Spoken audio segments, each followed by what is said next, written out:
전도서 3장 펼쳐놓으시고요. 전도서 3장 1절부터 11절까지의 말씀을 사실상 지난 주일 아침 제목 설교를 통해서 우리가 함께 충분히 다룬 바 있습니다. 인생의 여러 국면들을 살아본 전도자 솔로몬은 인생의 모든 것이 때와 기한을 따라 돌아가고 있다는 사실을 발견합니다. 여러 가지 가변적인 돌연성을 가진 그런 많은 경우들이 계속해서 갑자기 다가왔다가 갑자기 사라져버리는 이런 것들의 나열됨이 인생이다. 이렇게 솔로몬은 본 거예요. 솔로몬이 나열한 이 경우들의 성경적인 의미가 무엇인지 우리는 배웠습니다. 여기서 솔로몬은 인생이 이렇게 하나님께서 계획하신 대로 돌아가는 것이라면 인생이 이 세상에서 뭘 해보겠다고 수고하는 것이 무슨 소용이 있겠느냐라고 하는 질문을 던집니다. 그래서 솔로몬의 6번째 삶의 실험은 하나님께서 인생들을 수고하도록 지으셨다는 결론을 가져왔습니다. 우린 여기서 하나님의 살아계심과 작고 작은 우리들을 향하신 하나님의 섬세하신 간섭하심을 실감하게 됩니다. 솔로몬은 여기서 하나님께서 3가지 목적을 두고 인생들의 삶에 개입하신다고 하는 것을 발견했습니다. 첫째는 뭐냐? 하나님이 그 손으로 행하시는 모든 것이 그분의 때에 가장 아름답게 나타난다는 것을 가르치시기 위하여 하나님께서는 우리 인생들에게 그렇게 가변적인 돌연한 사건들을 계속 우리들에게 주신다는 거예요. 이 일들을 통해서 그 모든 것들 속에서 하나님께서 언제나 하나님의 타이밍에 하나님의 방법으로 모든 것을 가장 아름답게 만들어 주신다. 오늘 우리 노재인 집사님께서 대표기도 가운데 인용하셨던 로마서 8장 28절에 하나님을 사랑하는 자 곧 그 뜻대로 부르심을 입은 자들에게는 모든 것이 합력하여 선을 이룬다고 하는 그 확고한 믿음, 당장 우리가 사랑하던 사람을 미워하게 된다거나 뜨겁게 안고 있던 사람을 그 안는 일을 멀리해야 되는 일이 벌어진다거나 태어날 때에 환희가 있었던가 하면 죽음의 눈물 앞에 서게 되는 그런 일들이 교차적으로 우리들에게 다가오는 그 수많은 돌연한 사건들 속에서 우리가 배워야 하는 것은 뭐냐? 우리 눈에 보기에는 어떤 것이든지 우리 눈에 보기에는 그것이 감당하기 어려운 것이라 하더라도 하나님의 때에 모든 것들을 아름답게 하시는 하나님의 그 손길을 믿게 하기 위하여 하나님께서 이와 같은 일들을 우리에게 주신다는 것, 그게 솔로몬이 발견한 첫 번째 일입니다. 두 번째로 이 세상에서의 변화무쌍한 가변성 속에서 하나님은 인생에게 영원에 대한 사모함을 갖게 하려 하셨다라고 하는 것입니다. 우리 인생은 좀처럼 변하기 싫어하는 자신과 끊임없이 변화를 요구하는 환경의 끝없는 싸움의 연속이 아닐까 그렇게 생각합니다. 우리는 누구나 변하는 것을 정말 싫어합니다. 그냥 나한테 계속 새로운 변화를 요구하지 말고 그냥 이대로 내가 아주 익숙한 채로 그냥 이렇게 살도록 내버려 두었으면 하는 것이 사람들의 바람이에요. 그래서 교회에서 나와서 신앙생활을 하는 것도 늘 내가 틀에 굳어온 대로 그냥 그렇게 편안하게 계속 굴러가도록 내버려 두면 좋을 것 같은데 뭘 하나님의 말씀을 통해서 계속 새로운 챌린지를 주고 새로운 그 어떤 비전들을 제시하고 그것에 맞추어서 우리가 계속해서 뭔가 싸워야 하고 옛날의 굴레를 벗고 새 것을 입기 위한 몸부림을 계속 가져야 하는 이런 긴장감이 있는 신앙생활 가운데로 들어가는 것을 사람들은 그렇게 달가워하지 않는다는 거죠. 그러나 그와 같은 챌린지가 없으면 인생은 정말 너무나 무미건조한 그런 삶이 될 수밖에 없다는 것입니다. 계속해서 우리가 알지 못했던 성경의 새로운 부분들을 배우도록 요구되고 우리의 삶 속에서 전적으로 주님을 의지하고 믿음의 도전들을 통해서 계속 우리에게 부딪혀오는 싸움들과 싸워서 이겨내고 그곳에서 새 열매를 얻게 되는 이런 챌린지가 계속 우리들에게 주어지는 것이 이렇게 가변성을 가진 돌연한 사건들의 연속인 인생 속에서 우리가 배우게 되는 거예요. 학교를 다닐 때 우리는 항상 내가 편안해질만 하면 새로운 학년으로 진급을 해야 된다는 것이 굉장히 우리들에게 두려움이 되고 불편함이 되었었죠. 교회 생활 속에서도 마찬가지라고 생각합니다. 뭔가 한 방면에 익숙해질 듯 하면 또 하나님께서 새로운 챌린지를 우리에게 주셔서 새 것을 향해서 나아가게 하시는 그런 변화무쌍한 삶의 코너마다 하나님께서 아름다운 보석들을 숨겨두셨다. 그 숨겨진 보화들을 찾아내는 것이 바로 우리들의 인생이다. 그러면서 우리는 전혀 이렇게 가변적이지 않은 영원성을 지닌 하나님의 나라를 향한 간절한 사모함을 우리 마음속에 품게 된다는 것. 그게 솔로몬이 발견한 일이라는 것입니다. 세 번째로 하나님은 인생들에게 하나님의 하시는 일을 한 번에 다 알게 하시지 않으신다는 것. 그건 매일 매순간 하나님을 신뢰하고 매일 매순간 하나님께 순종하는 삶을 배우게 하시기 위한 하나님의 손길이라고 하는 것을 솔로몬은 발견했다는 것입니다. 그것이 이제 11절까지 말씀 속에서 솔로몬이 정리하고 있는 숙명론적인 그런 철학을 통한 인생의 실험에서 솔로몬이 발견한 것들이었습니다. 이것이 지난 주일 아침 우리들의 설교를 통해서 함께 나누었던 말씀들이죠. 자, 이제 12절과 13절 말씀을 우리 한번 같이 읽어볼까요? 솔로몬은 우리의 삶의 가변적인 모든 사건들이 다 하나님의 손길에 의해 우리들에게 오는 선물이라는 이해 가운데에서 우리는 이것이 하나님의 선물들이기 때문에 그 안에서 기뻐해야 한다고 정리해주고 있습니다. 12절 13절 읽어볼게요. 사람이 사는 동안에 기뻐하며 선을 행하는 것보다 더 나은 것이 없는 줄을 내가 알았고 사람마다 먹고 마시는 것과 수고함으로 낙을 누리는 그것이 하나님의 선물인 줄도 또한 알았도다. 교회의 역사 가운데에서 불행히도 사람들이 즐거워하고 기뻐하고 행복해하는 것을 경망스러운 일로 제약시하던 그런 시기가 있었습니다. 아직도 교회 안에 있는 많은 신자들이 그와 같은 생각을 가지고 신앙생활을 하고 있어요. 항상 뭔가 이마에 이렇게 내천자를 그리고 무거운 그런 표정을 가지고 교회에 앉아 있어야 그것이 경건의 표상이라고 생각하는 그런 분들이 있죠.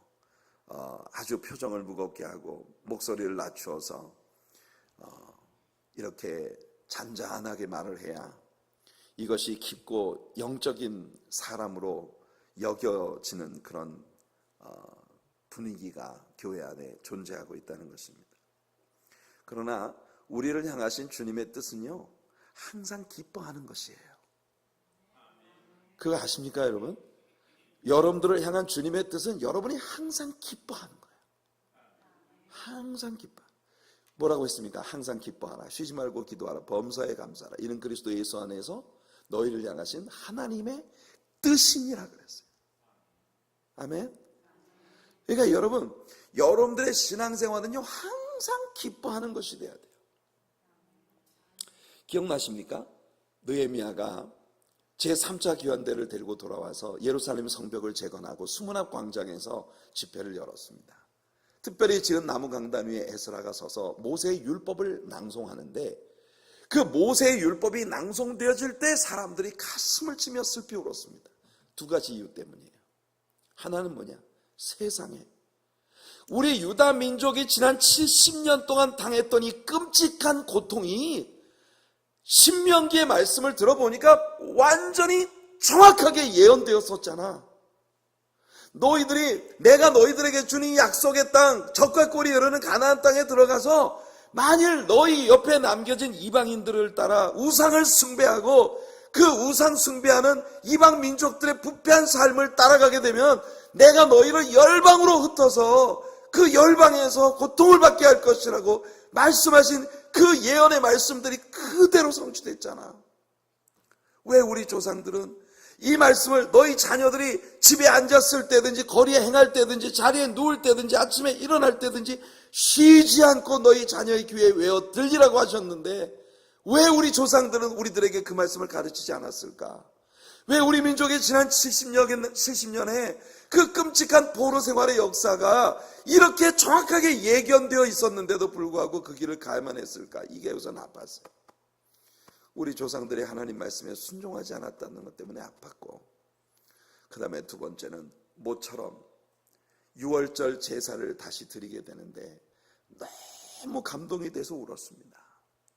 지난 70년 동안 포로 생활하면서 한 번도 제대로 지키지 못했던 6월절 행사를 드디어 예루살렘에 돌아와 성전이 재건되고 성벽이 재건되고 재건되어진 성벽의 수문앞 광장에서 특별히 지은 나무 강단에 서서 에스라가 자유롭게 하나님의 말씀을 선포하고 온 백성들이 서서 그 율법의 선포를 아멘 아멘 하면서 듣고 있는 이 모습이 너무나도 감격이 돼서 그들이 하나님 앞에 울었어요. 통곡하고 울었어요.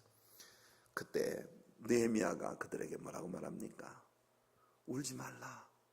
오늘은 여호와의 거룩한 성일이니 여호와를 기뻐하는 것이 너희의 능력이니라. 신자의 능력은 하나님을 기뻐하는 거예요. 그러니까 여러분들의 신앙생활이 hillarious한 그런 삶이 돼요. 항상 여러분 스키장에서 여러분 저 높은 슬로프에서 스키를 타고 점프를 하면서 내려오면서 이거 있잖아요. 그게 hilarious. 너무너무 환희에 들어찬 막 그러냐 이러고 내려오는 거예요. 이게 신자들이 주님 안에서 누려야 할 것이야. 그래서 바울 사도가 로마의 감옥에 갇혀 있는 주제에 감옥 밖에 있는 빌립보 신자들에게 뭐라고 편지를 합니까? 항상 기뻐하라. 내가 다시 말하노니 기뻐하라. 오직 내가 이것을 너희에게 얘기해 주는 것이 안전하다. 항상 기뻐해라. 감옥 밖에 있는 신자들이 감옥 안에 있는 바울 때문에 슬퍼합니다. 나 때문에 슬퍼하지 말아라. 나는 지금 너무 멋진 삶을 살고 있어. 내가 로마의 황제 시위대 뜰에 갇히는 바람에, 내가 황제 시위대 감옥에 갇히는 바람에 온 황제 시위대 안에 복음이 편만하게 증거되었어. 이것이 신자의 삶이라는 거예요. 여러분, 언제나 그냥 뭔가 바로 오늘 아침에 초상을 만난 것처럼 이마에 내천자를 그리고 이러고 앉아있는 게 경건의 표상이 아닙니다. 진정한 경건은 살아계신 하나님을 우리의 내면에 갖고 있어서 나의 내면에 계신 우리 하나님 때문에 내가 참을 수 없는 기쁨, 참을 수 없는 웃음, 그 참을 수 없는 즐거움이 우리들의 삶에서 쏟아지는 것. 이게 진실한 경건이에요.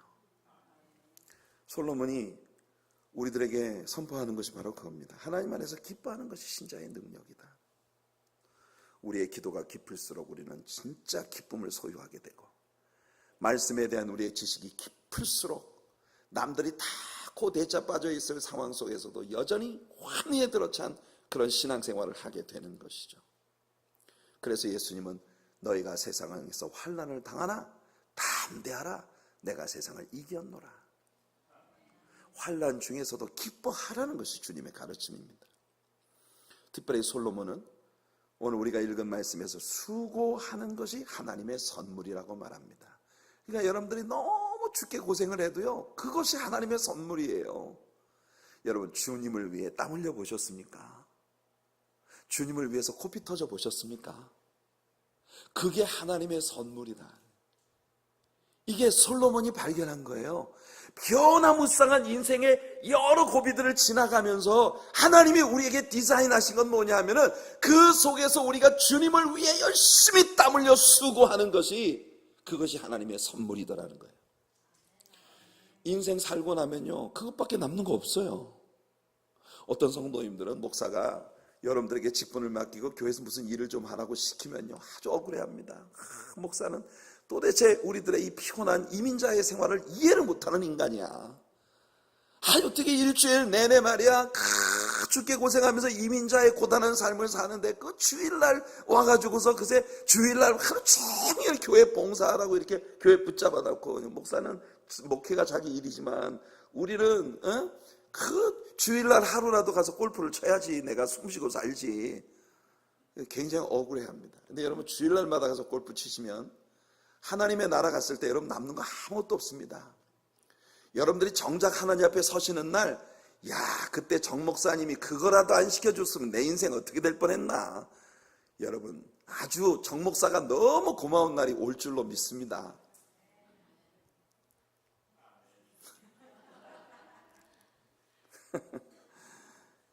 여러분, 솔로몬이 그래서 하는 말이에요.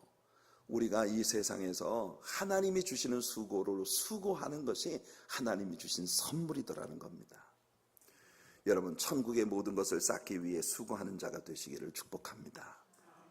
하나님께서 우리에게 천국을 위해 수고할 수 있는 특권과 기회를 주셨다는 것에 늘 감사하시기 바랍니다. 신앙생활은요, 조금씩 무리하는 겁니다. 제 말이 좀 이상한가요?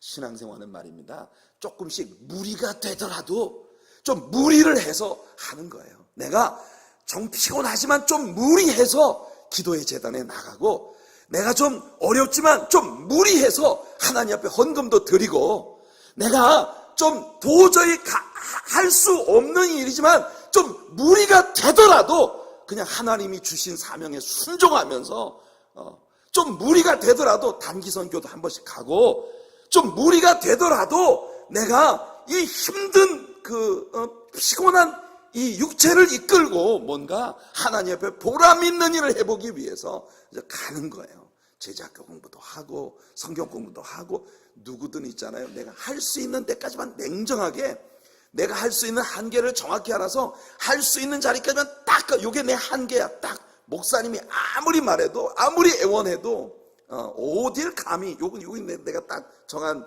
데드라인이야. 여기가 딱 여기까지만 딱 하는 거예요. 여러분, 우리 주님께서 여러분들에게 딱 하실 만큼만 하셨다면 우리 어떻게 됐다고요? 하나님은, 예수님은요, 우리들에게 그렇게까지 하지 않으셔도 좋은 일까지 해 주셨어요. 그게 예수님의 십자가이고, 그게 예수님 받으신 고난이고, 그게 예수님이 우리를, 죄인된 우리를 껴안아주신 사랑이거든요. 안 하셔도 괜찮은 일까지 해 주셨기 때문에 우리에게 희망이 있는 겁니다. He didn't have to do it. 예수님이 꼭 그렇게까지 하실 필요는 없었단 말이에요. 그런데 I'm so glad He did it. 주께서 그렇게까지 하시지 않아도 될 일을 해 주셨기 때문에 우리는 기쁩니다. 행복합니다. 구원받았습니다. 축복받았습니다. 솔로몬이 가변적인 도련성으로 가득한 인생 속에서 배우는 것이 바로 그것이에요. 14절 15절 같이 한번 읽어볼까요? 하나님께서 행하시는 모든 것은 영원히 있을 것이라. 그 위에 더할 수도 없고 그것에서 덜할 수도 없나니 하나님이 이같이 행하심은 사람들이 그의 앞에서 경외하게 하려 하심인 줄을 내가 알았도다. 이제 있는 것이 옛적에 있었고 장래에 있는 것도 옛적에 있었나니 하나님은 이미 지난 것들을 다시 찾으시느니라. 솔로몬은 다시 이 세상의 모든 것이 하나님의 손길에 의해 움직이고 있다는 걸 말합니다.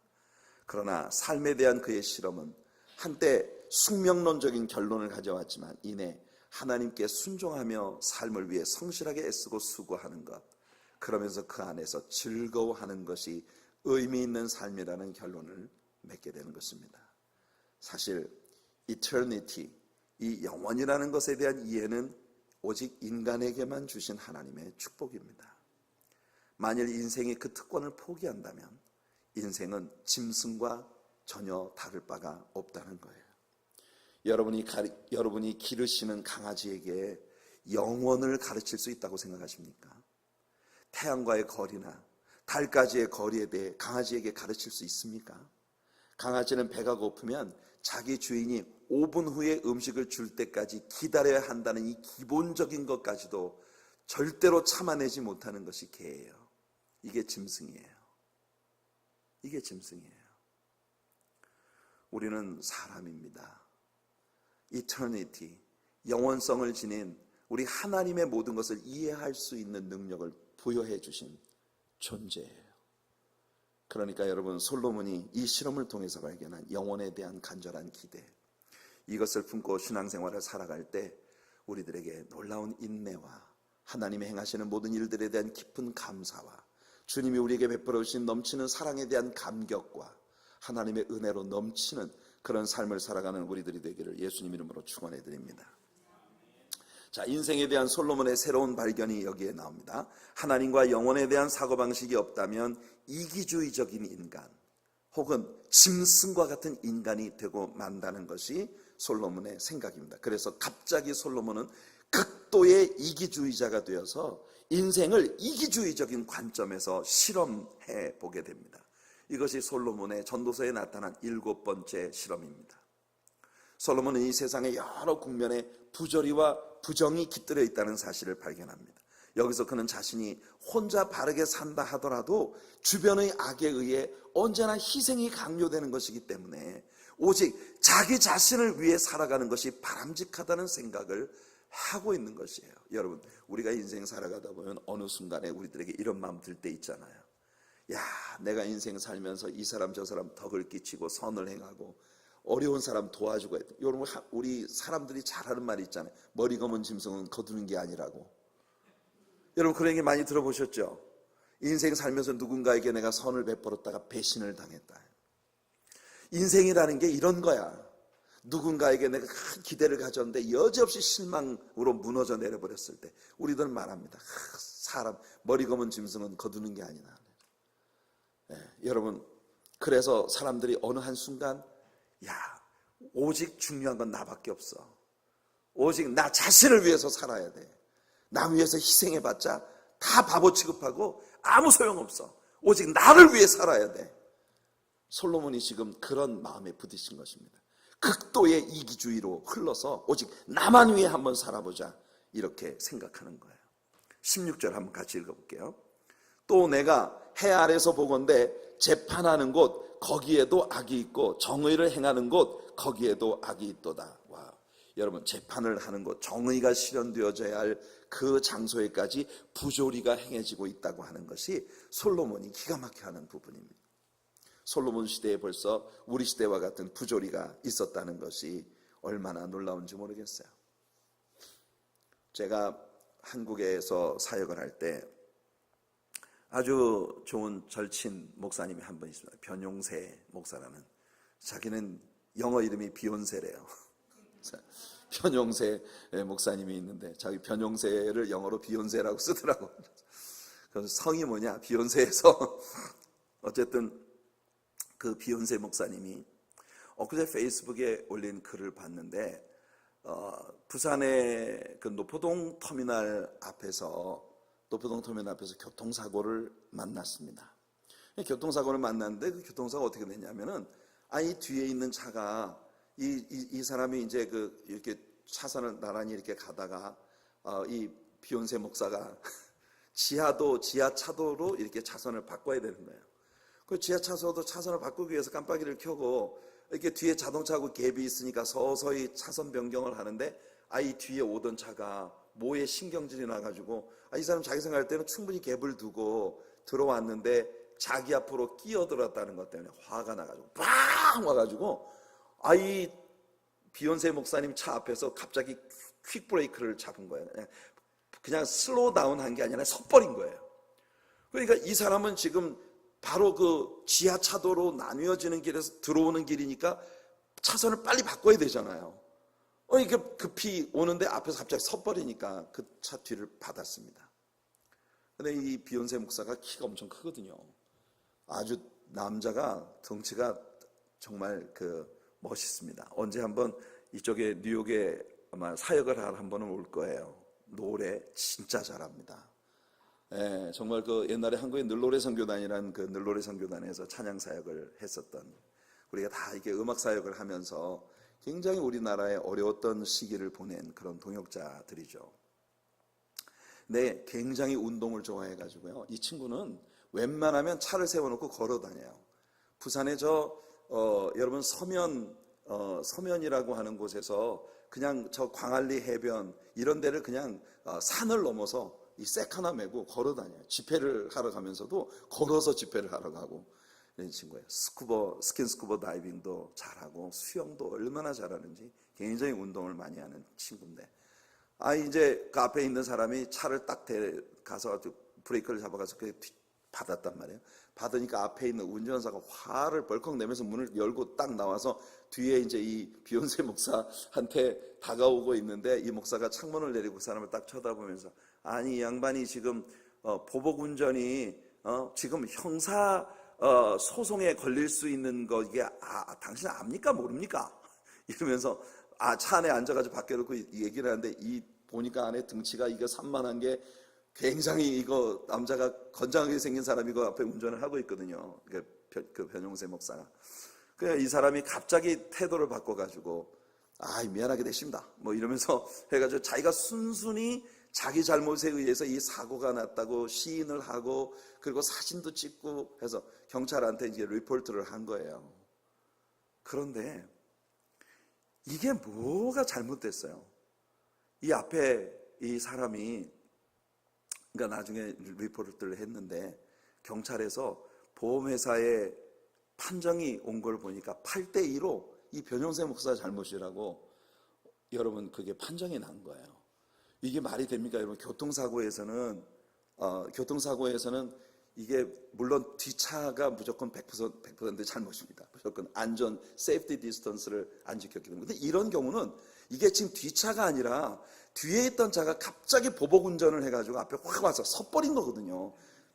바쁘게 주행을 하는 차선에서 쓴 자리에 와가지고 갑자기 브레이크를 잡지 못해서 그냥 차를 받았는데, 이 목사한테 8대2로 이 목사의 책임이다, 이렇게 이제 판정이 난 거예요.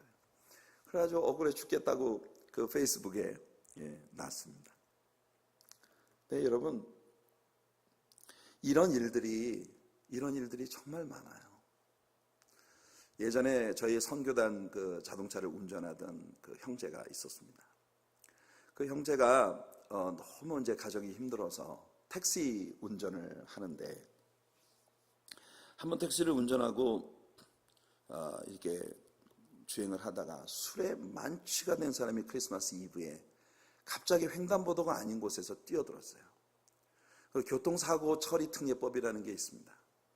그 교통사고 처리 특례법에 그 해당이 되는 그 사고가 있어요.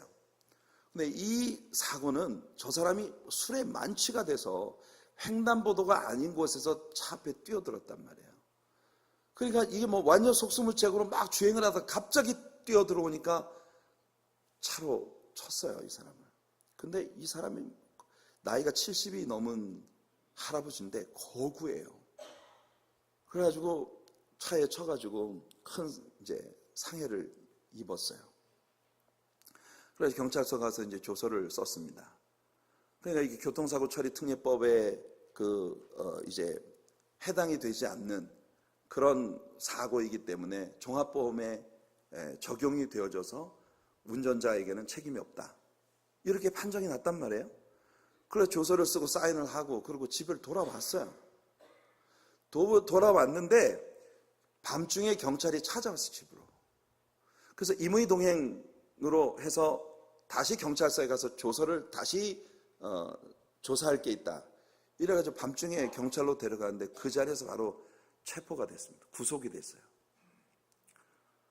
그래가지고 유치장에 갇혀서 자그마치 1년 반 동안을 형을 살고 그러고 나왔어요.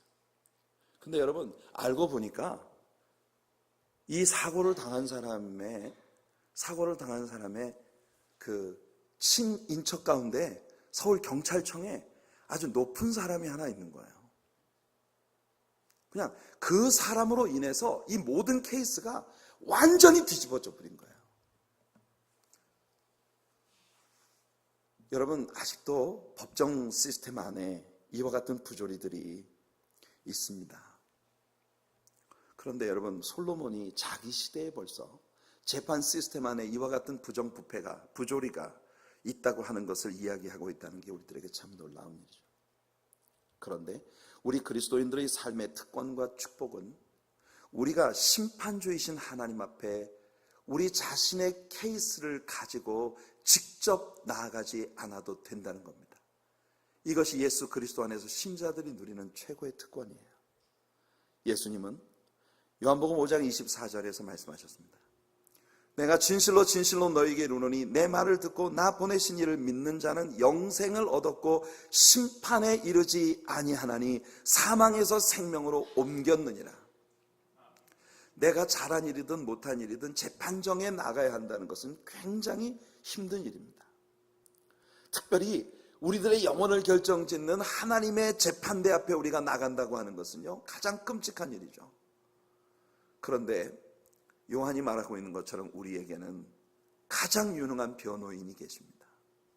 그분이 이미 아버지 앞에서 우리의 케이스를 다 진술하셨고 우리의 모든 죄값을 예수님의 십자가 위에서 다 지불해 주셨기 때문에 우리는 더 이상 하나님의 심판대 앞에조차 나아가지 않아도 된다. 심판을 받지 아니하는 것이라고 예수님이 선포해 주신 이 은총 가운데 우리가 들어가게 되었다는 거예요. 성도 여러분, 법정에 나아간다고 하는 것은 굉장히 어려운 일이고 특히나 아직도 부조리가 있는 그런 법정에서 모든 것을 가장 정확한 정의롭게 판단을 내릴 수 있는지 그런 것에 대해서 확실치 않은 그런 법정에 나아간다고 하는 것은 너무 무서운 일이죠. 그런데 하나님의 법정 앞에 나아간다는 건 그보다 몇 배 더 무서운 일입니다. 왜냐하면 우리가 죄인이라는 것이 너무 분명하기 때문이에요. 우리가 죄인이라는 게 너무 분명하고 죄의 페널티는 사망이라고 하나님이 엄격히 선언하고 계신 그 재판대 앞에 우리가 나가는 것이에요.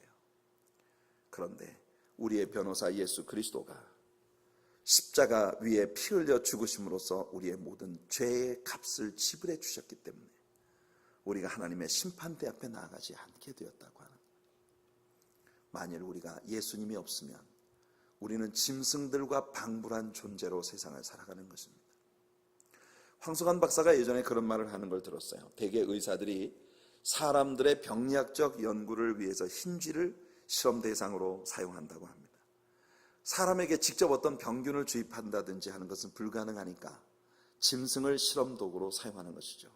예를 들면 스트레스가 사람에게 미치는 영향을 조사하기 위해 진짜로 어떤 사람에게 스트레스를 팍팍 줘서 그를 괴롭히면 안 되지 않습니까?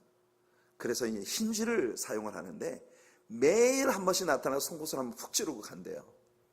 그러니까 여러분, 이 쥐가 너무 불쌍하지 않습니까? 실험용 쥐를 가둬놓고는 매일 일정한 시간에 와서 한 번씩 송곳을 푹 찌르고 간대요. 그러면 이런 일이 며칠 계속되고 나면은 어떤 날 이 사람이 송곳 들고 나타나면 벌써 흰쥐가 또 찌르려고 이러고 바싹 긴장을 해가지고 스트레스를 받아가지고 엄청난 그 스트레스 증세를 보인다. 혈압이 몇 배가 쭉 올라간답니다. 흰쥐가. 솔로몬도 하나님 없이 마치 짐승과 방불한 인생을 살고 있는 사람들에게 벌어지는 일들을 실험하기 위해 짐승의 세계를 살펴보고 있습니다. 그러니까 솔로몬은 흰쥐를 통해서 혈압의 변화를 체크하는 것이 아니라 영적인 포인트를 체크해 보는 거예요. 19절부터 21절까지 말씀을 보면 이렇게 말합니다. 인생이 당하는 일을 짐승도 당하나니 그들이 당하는 일이 일반이라. 다 동일한 호흡이 있어 짐승이 죽음같이 사람도 죽으니 사람이 짐승보다 뛰어남이 없으면 모든 것이 헛되미로다. 다 흙으로 말미암았으므로 다 흙으로 돌아가나니 다 한 곳으로 가거니와 인생들의 혼은 위로 올라가고 짐승의 혼은 아래 곧 땅으로 내려가는 줄을 누가 알랴. 여기서 솔로몬의 실험의 이중성이 나타납니다. 먼저 솔로몬은 인생의 혼은 위로 올라가고 짐승의 혼은 아래로 내려간다고 말합니다. 이 갈림길은 바로 예수 그리스도이신 것입니다. 인간의 혼이라고 다 올라가는 것이 아닙니다. 어떤 사람의 혼은 짐승처럼 내려가야만 합니다. 왜냐하면 예수가 없기 때문에. 음부로 내려갑니다. 지옥으로 내려갑니다. 예수님 없으면 말이죠. 이것이 솔로몬의 인생 실험을 통해서 발견하는 것이에요. 짐승들을 실험 대상으로 삼아 연구를 해보니 짐승들은 예수 없이 살고 예수 없이 죽고 그냥 한낱 티끌로 완전히 내려가는 존재에 불과하다. 네, 사람에게도 예수 없으면 그렇게 내려가는 존재로 끝나고 만다는 것입니다. 여기까지 아주 기특한 실험이었는데요. 끝에 가서 솔로몬은 어리석은 결론을 맺고 있습니다. 다시 삼천포로 빠집니다. 22절을 같이 한번 읽어볼게요. 22절입니다. 시작. 그러므로 나는 사람이 자기 일에 즐거워하는 것보다 더 나은 것이 없음을 보았나니 이는 그것이 그의 몫이기 때문이라. 그의 뒤에 일어날 일이 무엇인지를 보게 하려고 그를 도로 데리고 올 자가 누구이랴. 제이 버논 매기 목사님은 솔로몬을 고대적 히피라고 표현을 했습니다. 재미있는 표현이죠. 솔로몬은 히피들이 가지고 있었던 그런 사고방식을 가진 사람입니다. 인생에서 그렇게 허무주의에 빠져가지고 짐승처럼 사람이 짐승처럼 살고 짐승처럼 죽는데 인생에서 자기 일에 즐거워하는 것보다 더 나은 일이 뭐가 있으랴. 그러니까 이거 뭡니까? 오블라디 오블라다예요. 즐겨라. 인생이 무엇이든지 즐겨라. 그것이 전부다. 이렇게 말하고 있는 것이죠. 그래서 4장에 들어가서 1절부터 3절까지 우리 한번 같이 읽어보겠습니다. 시작. 내가 다시 해 아래에서 행하는 모든 학대를 살펴보았도다. 보라, 학대받는 자들의 눈물이로다. 그들에게 위로자가 없도다. 그들을 학대하는 자들의 손에는 권세가 있으나 그들에게는 위로자가 없도다. 그러므로 나는 아직 살아있는 산자들보다 죽은 지 오랜 죽은 자를 더 복되다 하였으며 이 둘보다도 아직 출생하지 아니하여 해 아래에서 행하는 악한 일을 보지 못한 자가 더 복되다 하였노라. 보세요. 솔로몬의 사상은 정말 고대적 히피의 사상으로 변해가고 있는 것입니다. 그래서 4절 5절을 한번 더 읽어봅시다. 내가 또 본즉 사람의 모든 수고와 모든 제조로 말미암아 이웃에게 시기를 받으니 이것도 헛되어 바람을 잡는 것이로다. 우매자는 팔짱을 끼고 있으면서 자기의 몸만 축내는도다. 점입가경이죠. 이게 무슨 소리입니까? 우매자는 손을 거두고 자기 살을 뜯어먹는다고 말하고 있어요. 더 이상 아무런 일도 하려 하지 않는다는 거죠. 주어진 것만 누릴 줄 알았지 하나도 새로운 것을 창조해낼 수 없는 무력한 사람들의 모습입니다. 이것이 고대 히피 솔로몬의 모습이었어요. 우리는 그의 인생을 너무 잘 알지 않습니까? 그리고 이것이 60년대 미국의 히피들의 모습이었고 2000년대 여피족, 그 뒤에 일어난 오렌지족, X세대, Y세대, G세대, 모든 세상이 흘러가면서 그 시대의 히피들의 사고의 전통을 이어받는 사람들의 생각인 것입니다. 인생은 그저 육체 속에 있는 동안 실컷 즐겨라. 허무하기 짝이 없는 것이 인생이다. 그래서 여러분, 모든 사회 시스템을 거부하고 통기타 둘러매고 찢어진 청바지 입고 해변가에 몰려가서 50명씩 100명씩 그냥 하루 종일 기타 두드리며 노래 부르고 피스 피스 이러고 살았던 그 히피들의 세대를 어느 시대에든지 따라가려고 하는 그런 사람들이 있다는 것입니다. 그래서 6절을 보니까 두 손에 가득하고 수고하며 바람을 잡는 것보다 한 손에만 가득하고 평온함이 더 나으니라. 이 말은 무슨 말이에요? 그저 있는 바를 족한 줄로 여기라는 겁니다. 어떤 의미에서는 이 말이 옳은 것 같죠. 하지만 그 한 손에 들려있는 것이 다 끝나는 날은 어떻게 되는 것일까요? 이어서 솔로몬은 이기주의, 이 이고티즘에서 벗어나야 된다는 것을 드디어 깨닫습니다. 이 세상은 정말 홀로 애쓰는 인생들로 가득하죠. 우리는 솔로몬이 발견했던 삼겹줄의 비밀을 여기서 배워야 합니다. 7절부터 12절까지 한번 같이 읽어볼게요. 지금까지는 그래서 인생이라는 것이 결국은 혼자다. 그래서 히피들의 마음으로 돌아가서 완전히 세상과 담쌓고 오직 내 자신의 개인적인 그런 즐거움과 만족을 위해서 그냥 즐기는 거다. 이렇게 말하던 솔로몬이 7절부터 12절까지 그의 이 에고티즘, 이 이기주의적인 실험의 결과가 무엇인지를 보고합니다. 읽어볼게요. 내가 또다시 해 아래서 헛된 것을 보았도다. 어떤 사람은 아들도 없고 형제도 없이 홀로 있으나 그의 모든 수고에는 끝이 없도다. 또 비록 그의 눈은 부요를 족하게 여기지 아니하면서 이르기를 내가 누구를 위하여는 이같이 수고하고 나를 위하여는 행복을 누리지 못하게 하는가 하여도 이것도 헛되어 불행한 노고로다. 두 사람이 한 사람보다 나음은 그들이 수고함으로 좋은 상을 얻을 것입니다. 혹시 그들이 넘어지면 하나가 그 동물을 붙들어 일으키려니와 홀로 있어 넘어지고 붙들어 일으킬 자가 없는 자에게는 화가 있으리라. 또 두 사람이 함께 누우면 따뜻하거니와 한 사람이면 어찌 따뜻하랴. 한 사람이면 패하겠거니와 두 사람이면 맞설 수 있나니 세 겹줄은 쉽게 끊어지지 아니하느니라. 여러분, 솔로몬은 그렇게 인생은 어차피 혼자야. 그러니까 이 세상의 모든 것에 시름시름 고통받을 필요가 없다. 그냥 완전 자유분방하게 이 세상의 모든 시스템을 거부하고, 그리고 히피와 같은 그런 사상으로 바람을 잡으려는 허무한 것들을 다 내던지고 오직 자기 자신을 즐겁게 하기 위한 그런 히피적인 평화주의, 그것으로 살아가는 것이 낙이다라고 했다가, 그렇게 살아가는 사람들을 보니 저 사람들이 뭐 때문에 저렇게 사나, 혼자 살다 혼자 죽고 아무도 없는 세상이 너무나 암담하다는 거예요. 그래서 혼자 있고 넘어졌을 때 붙들어 일으켜 줄 자가 없는 자는 크게 비극이구나. 그래서 한 사람보다는 두 사람이 낫다. 그런데 솔로몬은 말합니다. 세 겹줄은 끊어지지 아니하느니라. 사람이 완벽한 것은 뭐냐, 완전해지는 것은 뭐냐 하면, 이 세상에서 사람과 사람 사이에 아름다운 사랑의 끈이 형성되어지고 그 위에 하나님이 함께 하셔서 삼겹줄 사랑이 이루어지는 생을 살아가는 것이 인생의 진정한 의미다라고 하는 걸 발견하게 되는 거예요. 이기주의적인 생애 실험에서 솔로몬이 얻는 결론이 이겁니다. 13절 보세요. 가난하여도 지혜로운 젊은이가 늙고 둔하여 경고를 더 받을 줄 모르는 왕보다 나으니. 예전에 솔로몬은 지혜로운 소년이었습니다. 그러나 지금은 아주 완고한 나이만 늙은 왕이 되었습니다. 바로 이 13절의 고백은 솔로몬 자신의 고백일 거예요.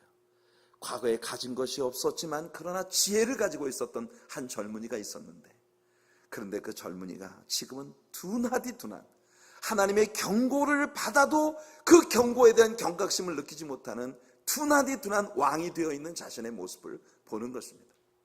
과거에 자신이 지혜로웠던 젊은 시절이 얼마나 그리운가, 그런 생각을 솔로몬은 하고 있는 것이에요. 그래서 14절부터 16절까지 같이 읽어보겠습니다. 그는 자기의 나라에서 가난하게 태어났을지라도 감옥에서 나와 왕이 되었음이니라.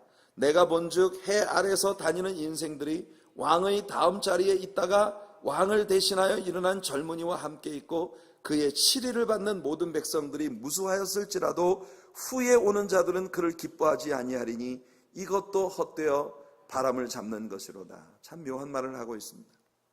솔로몬은 첫째 아들이 아니었습니다. 원래 솔로몬에게 왕위가 계승될 수 없는 아들이었어요. 솔로몬은 일단 다윗에게도 첫째가 아니었고 밧세바에게도 첫째 아들이 아니었습니다. 여러분, 솔로몬은 밧세바와 다윗 사이에서 낳은 둘째 아들입니다. 사실 다윗은 솔로몬의 왕위를 물려받을 아들로 솔로몬을 인정하려 들지 않았습니다. 첫째는 압살롬의, 다윗의 제일 마음에 드는 아들이었어요. 왜냐하면 압살롬은 다윗을 제일 많이 닮은 아들이었습니다. 굉장히 야심이 있고 들사람이고 전쟁의 용사고, 압살롬은 아주 강력한 남자다운 그런 남자였거든요. 근데 압살롬이 압살맞을 짓을 하다가 죽고, 그 다음에 둘째는 암논입니다. 암논. 이 암논 역시 어리석게 죽음을 당하고, 왕위는 어쩔 수 없이 솔로몬에게 물려줬다는 거예요. 그런데 우리는 성경에서 보면요, 하나님께서 많은 경우에 당연히 아비의 축복을 물려받을 위치에 있는 첫째를 물리치시고 자격이 없는 둘째를 들어 첫째 위에 올려놓으시는 광경을 봅니다. 이삭도 첫째 아들이 아니었어요. 이삭이 태어나기 전에 벌써 아브라함에게는 이스마엘이라는 아들이 있었습니다. 아무리 적자가 아니라 하더라도 이스마엘도 아브라함의 아들이에요. 그렇지만 하나님은 이삭을 하나님의 축복의 대를 이어갈 믿음의 아들로 삼으신 것입니다. 둘째를 들어서 첫째를 삼으신 거예요. 솔로몬에게도 그렇게 한 거예요. 만일 여러분이 혹시 여러분 자신을 세컨드 클래스맨이라고 생각하신다면 하나님의 손에 여러분 자신을 올려드리십시오. 하나님은 여러분을 퍼스트 클래스 인생으로 만들어 주실 것입니다. 솔로몬은 둘째를 들어서 첫째를 만드신 하나님의 은혜로 자신이 현재 누리고 있는 그 권세가 얼마나 오래 가겠느냐 하는 것에 서글퍼하고 있어요. 우리는 어떤 집권자의 임기 말에 벌어지는 레임덕을 봅니다. 그의 권위가 땅에 떨어져 가고 있습니다. 솔로몬도 그것을 아쉬워하고 있는 거예요. 어쩌면 전도서를 쓰고 있는 이 시점에 벌써 솔로몬은 르호보암에게 실권을 넘겨주고, 그리고 그 뒤에 이제는 인생의 그 무대 뒤편으로 사라져갈 준비를 하고 있는 그런 시점이었을지도 모를 일입니다. 결국 이기주의를 통한 삶의 실험은 솔로몬에게 많은 갈등만 가져왔습니다. 여러분들이 세상의 모든 것을 다 뒤로하고 오직 내 자신에게만 집중한다면 여러분들도 솔로몬처럼 번뇌만 가득한 그런 삶으로 가고 말 것입니다. 여러분들의 인생을 들어서 첫째를 만들어 주실 하나님께 여러분들의 삶을 올려드릴 수 있는 인생이 되기를 예수님 이름으로 축복해 드립니다. 그 다음에 5장으로 들어가 보면 5장은 종교 시스템에 대한 실험입니다. 이제 솔로몬은 8번째 실험을 합니다. 솔로몬의 8번째 실험은 뭔가 하면 종교 시스템을 통한 실험이에요. 이제 종교에 귀의해 보고자 하는 겁니다. 사실 종교라고 하는 것은 인간들에게 많은 축복을 줄 수 있는 시스템이지만 또한 사람을 가장 망가뜨릴 수도 있는 시스템이 바로 종교입니다. 그래서 우리는 종교를 추구하는 사람이 되어서는 안 됩니다. 우리에게 필요한 것은 종교가 아니라 복음입니다. 우리에게 필요한 것은 기독교라는 종교 시스템이 아니라 예수 그리스도입니다. 여러분들은 기독교라는 종교를 선택한 사람이 아니라 예수 그리스도를 선택한 사람들이 되시기를 축복합니다. 인류의 역사에서 종교가 얼마나 많은 전쟁을 일으켰습니까? 종교라는 이름으로 얼마나 잔혹한 일들을 행했습니까? 인디아 같은 나라를 보세요. 그들이 다른 종족들보다 열등한 사람들입니까? 고대 인도는 최고로 발달된 문명국 중 하나였습니다. 그러나 그들이 선택한 종교가 그들을 세계에서 가장 열등한 민족이 되게 만들었습니다. 용의 사상이 지배하고 있는 중국을 보세요. 모슬렘 국가들이 가진 잔혹성을 보십시오.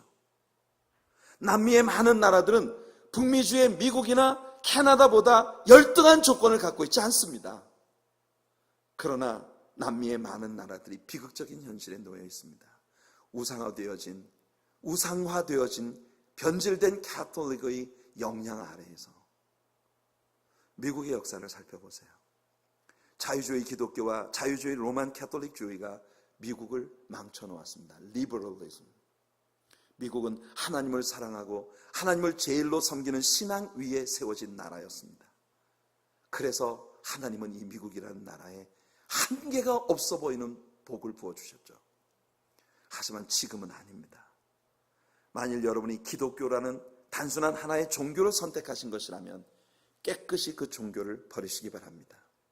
그리고 그 자리에 그리스도를 모시기를 축복합니다. 우리에게 필요한 것은 종교가 아니라 예수 그리스도입니다. 우리는 솔로몬의 이 이야기를 함정에 빠지지 말고 잘 이해해야 합니다. 1절을 읽어봅시다. 1절 시작. 너는 하나님의 집에 들어갈 때에 내 발을 삼갈지어다. 가까이 하여 말씀을 듣는 것이 우매한 자들이 제물 드리는 것보다 나으니 그들은 악을 행하면서도 깨닫지 못함이니라. 여러분, 우매한 자들이 드리는 제물인 무슨 뜻인가요? 시편 51편을 보면 하나님이 기뻐하시는 제사는 수양의 기름이나 살찐 송아지가 아닌 상한 심령의 제사라고 그렇게 말하고 있습니다. 우매한 자들이 드리는 제물보다 더 나은 것은 뭐냐? 가까이 하여 하나님 말씀을 듣는 것. 그 말은 하나님의 진리의 말씀에 내 심령이 깨어지고 부서지는 것.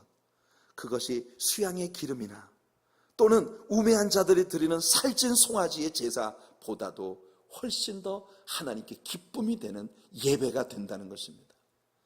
그래서 우리의 모든 예배에서 하나님의 말씀을 배우는 일에 초점을 맞추고 있는 것이에요.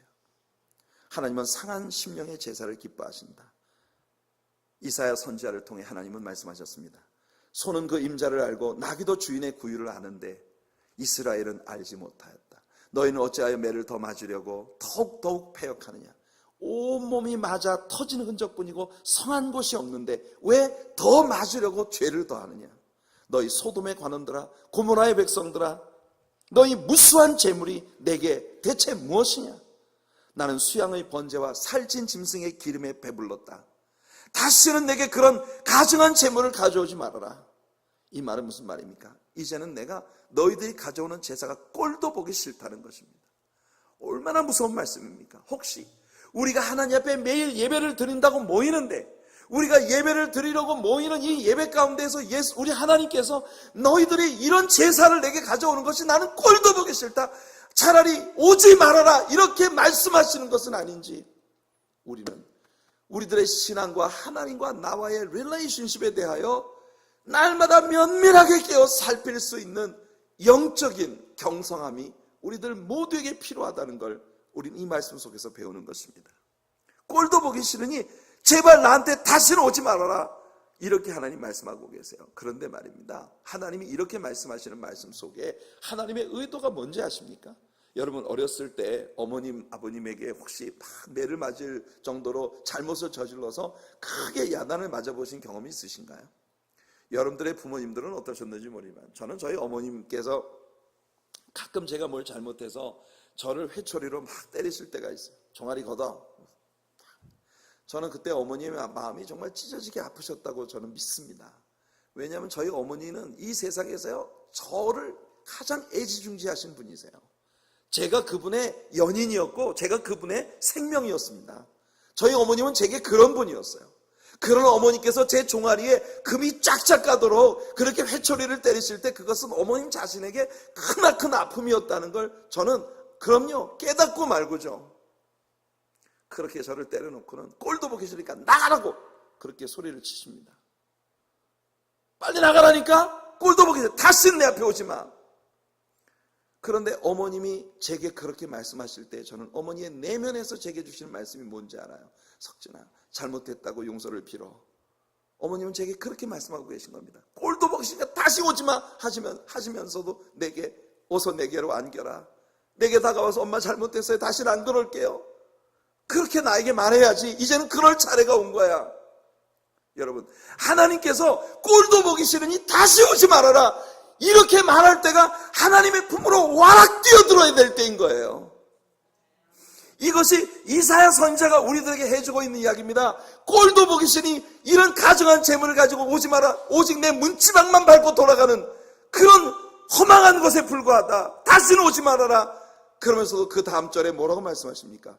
오라, 우리가 서로 변론하자. Come, let us reason together. 하나님이 하시는 말씀이 아주 내가 너희들의 제사에 배불렀고 이제는 아주 실증이 나서 멀미가 나. 다시는 꼴도 보기 싫어 오지 마. 그러면서도 그 다음에 선지자를 통해 하나님 선포하시는 겁니다. 오라, 우리가 서로 변론하자. 하나님은요, 여러분들이 기독교라는 종교 시스템을 통해서 형식과 전통에 얽매인 신앙으로 주님 앞에 서는 걸 바라지 않으십니다. 하나님이 원하시는 건 여러분이 하나님의 사랑받는 자녀로서 주님의 품에 뛰어드는 것이에요.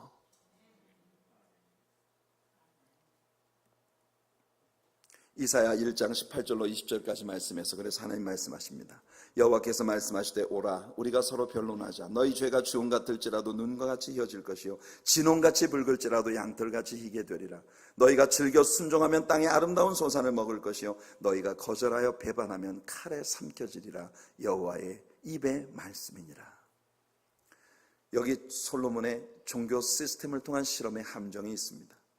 너희는 하나님의 전에 들어갈 때 내 발을 삼가라. 물론 우리는 하나님 앞에 나올 때 우리 발을 삼가야 합니다. 조심해야 합니다. 그러나 오늘 저녁 예배가 시작되기 전 우리 이권재 전도사님이 월십을 오프닝할 때 그런 멘트를 했습니다. 사실상 하나님 앞에 예배를 드려나오는 이 시간만이 하나님 앞에 우리가 잘해야 되는 시간이 아니라 사실은 이 교회에 나오지 않는 다른 시간들 동안 우리는 하나님 앞에서 살았어야 했다. 그런데 그러지 못했기 때문에 이 시간 하나님의 예배의 자리에서라도 우리의 온 마음을 쏟아 놓아야 합니다. 저는 우리 이건재 전도사님이 제 설교 노트를 컨닝을 하고 얘기를 했나 이런 생각을 했어요. 네, 정말 절묘한 타이밍에 기막힌 말씀으로 오늘 예배를 오프닝했습니다. 여러분, 솔로몬은 너희가 하나님 앞에 들어올 때 조심하라고 말씀하지만 사실은 우리가 범사에 하나님을 믿는 자녀로서 살아야 합니다. 그래서 2절부터 7절까지 나오는 말씀을 같이 한번 읽어보겠습니다. 2절부터 7절이에요. 시작. 너는 하나님 앞에서 함부로 입을 열지 말며 급한 마음으로 말을 내지 말라. 하나님은 하늘에 계시고 너는 땅에 있음이니라. 그런즉 마땅히 말을 적게 할 것이라. 걱정이 많으면 꿈이 생기고 말이 많으면 우매한 자의 소리가 나타나느니라. 내가 하나님께 서원하였거든 갚기를 더디게 하지 말라. 하나님은 우매한 자들을 기뻐하지 아니하시나니 서원한 것을 갚으라. 서원하고 갚지 아니하는 것보다 서원하지 아니하는 것이 더 나으니 내 입으로 내 육체가 범죄하게 하지 말라. 천사 앞에서 내가 서원한 것이 실수라고 말하지 말라. 어찌 하나님께서 내 목소리로 말미암아 진노하사 내 손으로 한 것을 멸하시게 하랴. 꿈이 많으면 헛된 일들이 많아지고 말이 많아도 그러하니 오직 너는 하나님을 경외할지니라. 예수님은 우리들에게 도무지 서원하지 말라고 말씀하셨습니다. 왜냐하면 우리가 무슨 서원을 한다는 것은 아직도 내가 내 의지를 가지고 뭔가를 할 수 있다고 스스로를 믿는다는 의미이기 때문이라는 거예요. 이 예수님 말씀입니다. 솔로몬은 하나님과의 정겨운 사랑이 담긴 사귐의 삶을 떠나 일종의 종교화되어진 규칙과 율례에 얽매인 신앙인으로 하나님 앞에 나아가는 삶에 대해 지금 말하고 있는 것입니다. 이런 종교 시스템은 절대 사람에게 진정한 삶의 의미도 만족도 가져다 주지 못한다는 것입니다. 이제 솔로몬은 나머지 부분을 통해 부의 즐거움으로서 만족을 찾아보려는 그의 9번째 새로운 실험에 대해 말합니다. 솔로몬은 먼저 권력의 사슬에 대해서 말합니다. 낮은 사람은 높은 사람에게 뭘 바쳐야 합니다. 그리고 그 높은 사람은 자기보다 더 높은 사람에게 뭘 상납해야 합니다. 8절 9절 읽어볼게요.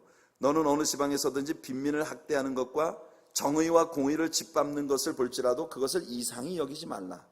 높은 자는 더 높은 자가 감찰하고 또 그들보다 더 높은 자들도 있음이니라.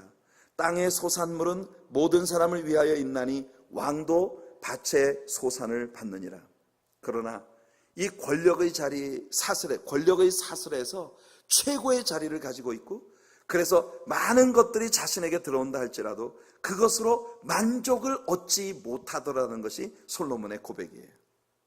우리는 한국의 근대사에서 이런 일들의 증거들을 너무나 많이 보았지 않습니까? 수천억씩이나 되는 비자금을 조성하고 그 사과 상자에 가득가득 담긴 그런 현찰을 자동차에 통째로 싣고 다니면서 상납을 하고 받고 그렇게 생활을 해도 그들에게 남는 것은 결국 무엇입니까? 10절부터 12절까지 읽어볼게요. 은을 사랑하는 자는 은으로 만족하지 못하고 풍요를 사랑하는 자는 소득으로 만족하지 아니하나니 이것도 헛되도다. 재산이 많아지면 먹는 자들도 많아지나니 그 소유주들은 눈으로 보는 것 외에 무엇이 유익하랴. 노동자는 먹는 것이 많든지 적든지 잠을 달게 자거니와 부자는 그 부유함 때문에 자지 못하느니라. 정말 고개가 끄덕여지는 그런 말들이죠. 배가 불러서 잠들지 못하는 괴로움을 맛보신 적이 있으십니까?